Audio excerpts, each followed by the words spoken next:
Thank you guys for tuning into another video. Today we're going to take a look at the 2022 Honda Ridgeline Sport, RTL, rtl-e, and Black Edition. So it's 4 of them.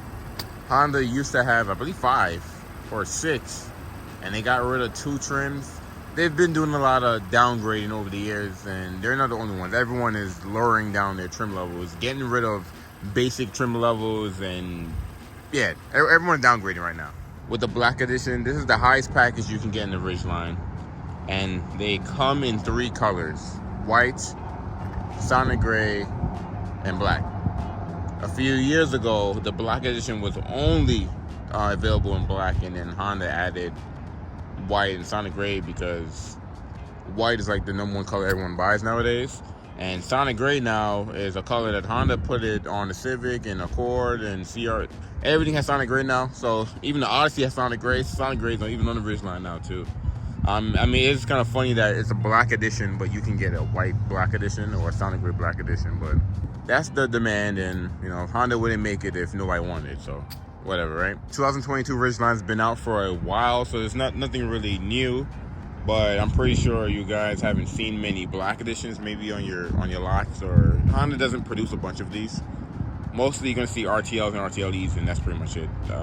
You'd be lucky to even find a Sport on the dealership lot, especially right now with the shortage going on and stuff. So you know, Honda kind of did a refresh for Ridgelines, and they try to give it a more truck look.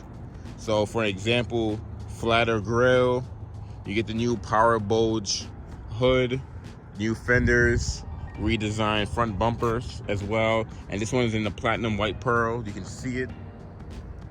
You can see that on camera. It's not a flat white. This is like the #1 color here in New Mexico. Everyone wants is white. White, silver, gray is what everyone buys. That's why when you go to dealerships, you see white, silver, gray, because that's what everyone buys in New Mexico. I get a lot of customers confused on what the Black Edition is and what the RTL-e is. The Black Edition has everything the RTL-e has. This just has a more of an appearance package, and it's the highest Ridgeline you can get, and I would say it's the most rarest. I mean, the Sport is probably more rare, but Honda just doesn't produce a lot of Black Editions. So if you kind of want the highest Ridgeline and you kind of want a special one, kind of sorta, you get the Black Edition. So the difference from RTL-e and this guy is going to be Black Edition badge on the grill. You see everything's all blacked out front. Honda deletes all the chrome, so there's no chrome on this at all. You get these unique wheels too, blacked out. Chrome is all deleted. You look around the windows and everything. Black mirror cap, everything's blacked out. Lug nuts all black. They don't put Black Edition on the back, which is interesting because on a Black Edition Pilot, it says Black Edition on the back. So I don't know why Honda went that route, not kind of make the back look different than a normal RTL-e, but it is what it is. Also with the refresh, you can see the rear is different. The dual exhaust gives it a very aggressive look. The Ridgeline is the only Honda that already comes with a hitch in the back with wiring. If you get the Passport, the Pilot, you have to have that. So unless you got a Passport or a Pilot with a PPO package that already comes with that, but yeah, it's a nice looking truck. A lot of people get mad when you say truck, but I mean, it's a truck. It's a unique one. You know, it's not a Tacoma. It's not a Colorado. You know, it's not a Frontier. It definitely don't drive like one. This thing drives like almost like a SUV. It drives like a Pilot pretty much. It's smooth. It's hard to hate this, especially with the refresh. The refresh looks a lot more truckier than the previous one. The Ridgeline is the truck that everyone needs but don't want. Everybody wants this like off-roady, rugged, lifted thing, and don't go off-roading. You know, most people would kind of just go to the grocery store, put little groceries in your tailgate, and go back home. But a lot of people like the look of the off-road look, and just to have the ability to go off-road. A lot of people like that. The Ridgeline, though, is like a gentleman's truck. You do your daily errands. You have a bed if you need a bed, but if you want something comfortable, you get one of these. You have actually real air pockets in the front bumper, which is cool. They're not like fake vents. LED fog lights. Turn signals look like incandescent. They're not LED. LED projector, high beams, and LED daytime runners. And I think you have to get RTL-e and this to even get the LED daytime runners. I'm not sure if the RTL or the Sport gets that. But yeah, it's super subtle look. Let's go to the tailgate because this is kind of where it shines. This is what a lot of people love about it. The bed sizing, there's only one size and one cab. So a lot of people don't like that, but Honda know what they're doing. This market, they know it's not a lot of people that's gonna be too picky. Dual opening tailgate, so you can either open it sideways like this, and it's already lined. You don't have to worry about adding no dropping bed liner or anything like that. And then the black edition, just like the rtl-e, will have speakers in the bed, so you can play music out through the bed, and it's loud too. Super cool. And it also will have a household outlet in here. If you get anything below an rtl-e, then it's just storage and that's it. But yeah, you actually get an outlet. You see 115 volts, 150 watts max. See what that looks like? And then you have tie downs all throughout the bed as well. Look at that LED light back here. I didn't even notice that. And then you have the storage bed. Unique to the Ridgeline, you have storage inside the bed. And look how deep it is. This thing is super deep.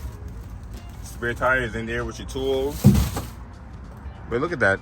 You guys probably can't really get an idea on camera, but it's pretty deep. There's even a drain plug in there too if you tailgating. You know, you got the PS5 out here with the widescreen plugged in. Get your little ice in there. Everyone having fun. And they come with floor mats. You don't have to pay for them. A lot of cars you have to. You can see it's weathered, it's lined. So you can secure it, and you can even lock it too. So, with the key, if you lock the Ridgeline with the key, it will lock that as well. And let's say the whole vehicle is locked and you have the key in your pocket, it does have proximity on the button, so you can unlock this only if you wanted to. But yeah, it opens one way and then you close it back and it comes down as well. Earlier Ridgelines, you were not able to lock the tailgate. Honda couldn't figure out how to have a dual hinge and still be able to lock it. So now you can use the key and lock it, which is pretty cool. But you couldn't do that before. And I believe that feature is set off. So when you buy one, make sure you go into settings and turn it on. It's not on. But you have that guy. Close it up. The Ridgelines do come with PPO packages, like I was saying earlier, so you can get it with that comes with a tonneau cover, or that comes with like the utility, or that comes with the running boards, crossbars, HBD, all types. And did I do HBD? I think I did HBD. I don't know. I don't remember. I can't keep track. But the Ridgeline, you know, super popular. The parking sensors in the back. So this is the highest one. So it has all the features. It has parking sensors front and back. It has blind spot monitoring, Honda sensing, smart entry. You know, you have a little button right there if you want to lock it back. Super nice leather seats. And here's another thing that's unique on the black edition are these seats. Well, the design of it. You can see you have the red perforated in the middle black edition on the seat itself. Red stitching on it. Even the steering wheel, red stitching. Super nice. Got a moonroof. Very spacious as well. One cab, so one size door. You don't have no mega cab and you don't have no access cab or anything like that. Looks like this one has a all-season protection package, so it comes with the all-season mats. You pull this in here, it does split. Both seats do fold up. Yeah, you can do it one hand. Plenty of space with the seats folded up. You fit like a bike back here if you wanted to, if you had both of them up. And you have storage underneath. Ours have the cargo tray for the storage underneath with all-season mats. You have USB A's, ports back there, 2.5s. Close that back in there. And even the rear seats are perforated with the same red design. That's actually pretty cool. They didn't have to do that. That's a nice little touch. A little arm. I'm about to say an arm holder. Arm rest with cup holders and storage. So it's pretty spacious back here. Actually, I'm gonna sit back here so you guys get an idea. I'm about 5'10", so you see I have plenty of headroom. Even there's a moonroof in here, and I still have headroom. Like a little curve. They kind of curved out, so you have that. You see with doors open. You know, I still got a few inches in behind myself. Pretty cool. Got my own vents back here. Tri-zone climate control, so I can have my own temperature. The only thing is I don't have controls to control it. I have to beg the driver, like, hey, turn it down for me, or put my degrees at 40 degrees or whatever. I'm lying. I'm good to get to 40 degrees. I think the lowest is like 55. Well, yeah, let's go around. Let's get to the front. The front, you guys can see it's set up just like the Pilot, Passport, and Odyssey. Odyssey is a little bit different because the shifter is a little bit upper, but the Passport and Pilot will be just like this. Same 9-speed automatic transmission, memory seats, red stitching on the door, auto only for the front windows, so the rears are manual. Not manual, they're power, but not auto, up, down. So you have a 10-way power adjustment. The lumbar, it's in and out. It don't go up and down. Well, at least you have lumbar though. Up and down, thigh support. And then you get into the front. Like I said, this whole setup should be very similar. Oh, I should turn off the audio. So right here on the left side of the steering wheel, you got some features. You got power mirrors, Econ Assist. You have parking sensors, so it beep at you, front and back. Lane departure, road departure mitigation. Oh, I say lane departure. Traction control, of course. Your frontal collision braking. You do have heated wipers for the winter time. Turn on the lights in the bed, and power outlet, household outlet. I showed you back there. Steering wheel is pretty simple. It is kind of like a perforated style steering wheel. I believe they're leather trimmed as well. Red stitching on the steering wheel. And then you see the little stalk back there. You have off, parking light, auto, and on. It does have auto high beams. Paddle shifters behind the steering wheels. You're probably not gonna use this driving this thing unless you're like going down the hill and you want to downshift and be in a lower gear. Then I guess that makes sense. But you heat steering wheel button is right back there. Answer call, voice command, volume button here. Left and right go through your presets. Source. These braces, man. Source will allow you to go through AM, FM, Sirius, Bluetooth, wherever you listen to. Then you have some shortcut buttons there as well. Right side, most of your Honda sensing feature is going to be on there. So you have your adaptive cruise control, lane keep assist, and normal cruise control too. And then if you want to change the helper screen right down there, you have this controller so you can view different information. You know, gas mileage, trip A, trip B, oil life, tire pressure, all that good stuff. So pretty nice interior in here. Plenty of headroom, plenty of leg room up front. Like I said, you have the shift by wire shifter. Have to have the AC on because it's hot. You see out there it says 95 degrees right now, so sorry if the AC noise is, you know, in the background. But yeah, heated seats, no ventilated seats, only heated. Maybe on the next generation, they'll add that in there. And then you have a wireless phone charger there as well. And then you have your one power outlet, one USB. It's USB-A, so no USB-C, not yet. And then inside they have another USB-A, another power outlet, and auxiliary too, but nobody's really using that anymore. You guys probably see me the reflection because there's a lot of gloss black in here. Not a lot, but most of the center console had gloss black on it around the cup holders and stuff. So you have that.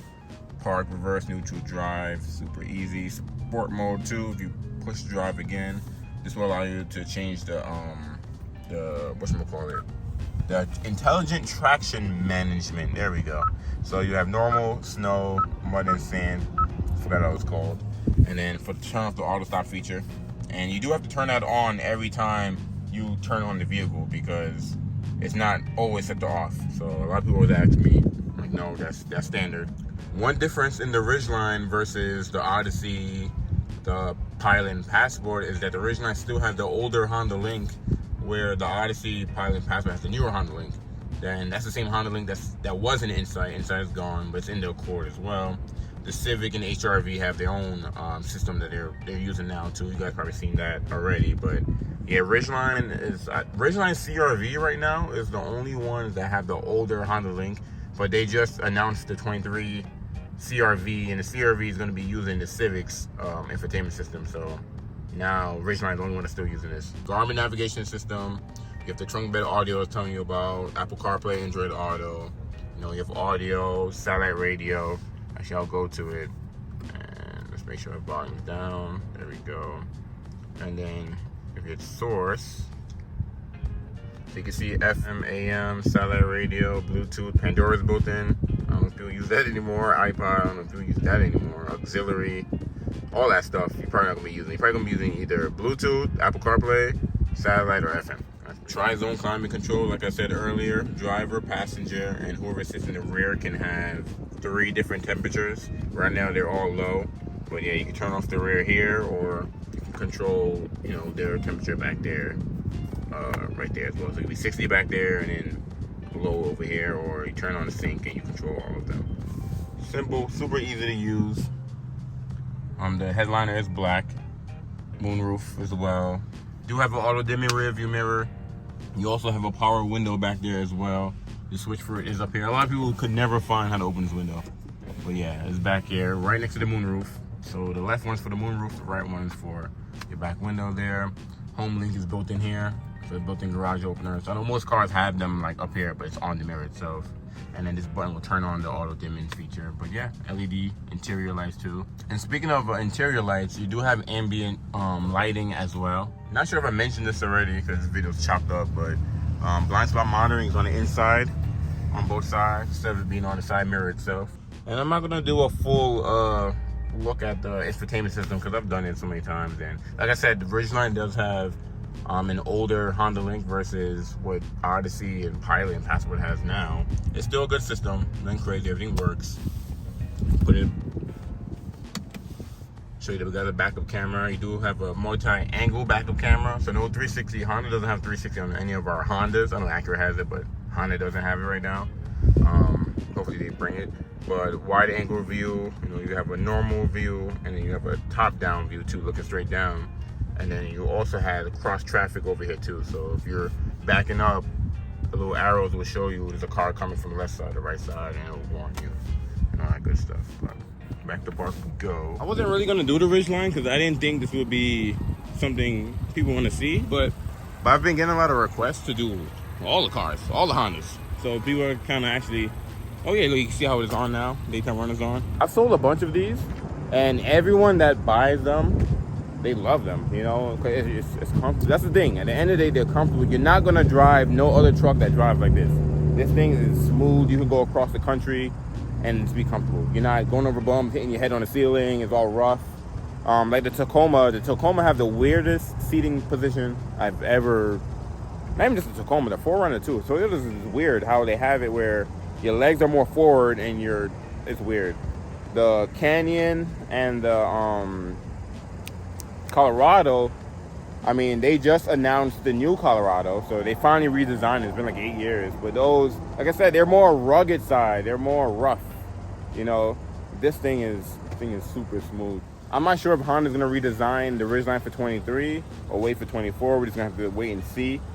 But in the meantime, if you're interested in a 22, Honda's still producing them, still making them. So this one is about 18 city, 24 highway. So for a V6 all-wheel drive truck, that's really not that bad.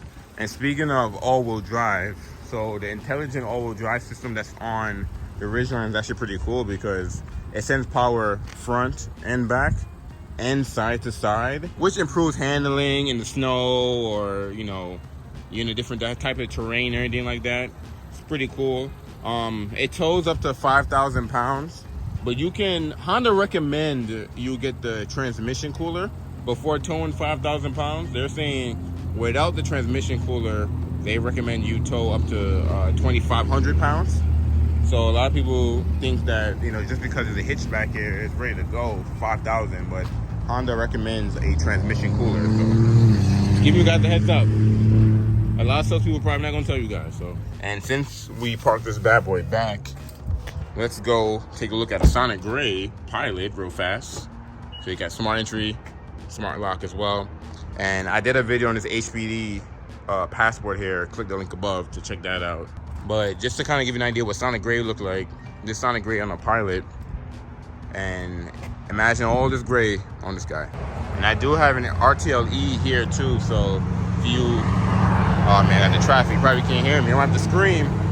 But same style wheels, but they're black on the black edition, and they're gray on the rtl-e. But you see how you have the chrome on the grill, chrome on the door handles, chrome around the windows. The black edition is black all of that out. And then this one does have a PPO package that I was talking about. So from Honda, it came with a tonneau cover. So that's how the tonneau cover will look. Pretty much blacked out package, blacked out grill, blacked out wheels, Black edition badge, black edition on the seats with the red inserts in the middle. Oh yeah, the rtl-e is about 46.7, and this is like 47.2. So, but there is a price difference though. So I'm ending everything here. Thank you guys for watching. Comment if you have any questions I may have missed or anything, and definitely we'll go from there. I'll see you guys in the next video.